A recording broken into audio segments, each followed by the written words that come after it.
Wait, before you believe the headline, let's slow down and think for 2 seconds. You may have seen posts about Daniela Ruah wearing a very tiny outfit, with captions that try to make it sound like a huge moment. And the internet reacts right away because those posts are designed to hit people fast.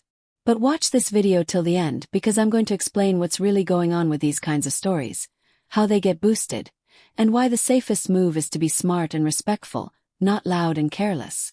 First, a simple truth. The internet loves almost scandal stories. Not because they're important but because they're easy. A bold outfit, a zoomed-in photo, a dramatic caption, and suddenly people are talking. But most of the time the real story is boring in a normal way. Could be a fashion moment. Could be a beach day. Could be a professional shoot. Could be a costume from a project. Or it could even be an old image being reposted like it's new. A lot of these posts don't care about truth. They care about attention. And attention is a business. Some pages make money from clicks. So they need you to stop, look, and react. That's why they use phrases like leaves nothing or you won't believe this. They want you to feel pulled in. They want you to feel like you're missing something if you don't click.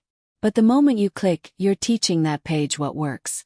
You're telling them to do it again and again and again, using different names each time. Now let's talk about something even more serious. Mislabeling and fake context.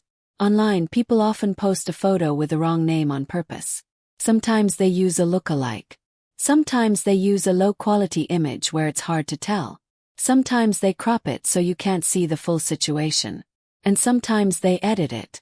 That's why it's risky to trust a random post, especially when the caption is written in a way that feels rude or disrespectful. If the post is trying to make you stare at someone's body instead of telling a real story, that's a red flag. I also want to be clear about the tone of this video. I'm not here to describe anyone's body, and I'm not here to talk like a person exists for strangers to look at. Daniela Ruah is a real human being. Fame doesn't cancel that. Even if someone chooses a bold outfit, it doesn't mean the world gets to treat them like an object.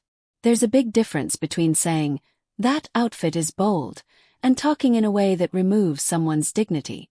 We should always choose the first option if we're going to talk at all. Another thing people forget is that outfits can look different depending on movement. Clothes shift, straps move, fabric folds, light hits at different angles. A single photo can freeze the worst possible second and make it look like more happened than it did. And once that photo is online, it gets passed around without the seconds before and after it. That's how normal moments become fake drama. So why does this happen so often with women? Because the internet still rewards body talk more than it rewards real conversation. Some people act like they are allowed to comment on a woman's body in a way they would never do face to face. And that's the part we should challenge. Because when we normalize rude talk about celebrities, it spreads into normal life too. Teaches people to judge strangers. Teaches people to disrespect women. Teaches people that privacy doesn't matter. And that's not the kind of world we should be helping build. Now here's the most useful takeaway. When you see a post like this, ask 3 simple questions. Is there context? Is the source reliable? And is the tone respectful? If the answer is no, then it's probably clickbait. It's probably made to pull you into a reaction. And the best way to beat it is to not feed it. Because attention is the fuel. If you enjoyed this video and you want more respectful breakdowns that don't cross lines, please like the video, subscribe, and comment below. Do you think the internet is getting too comfortable with rude clickbait? And share this video with a friend who needs a reminder that not every loud headline deserves a click.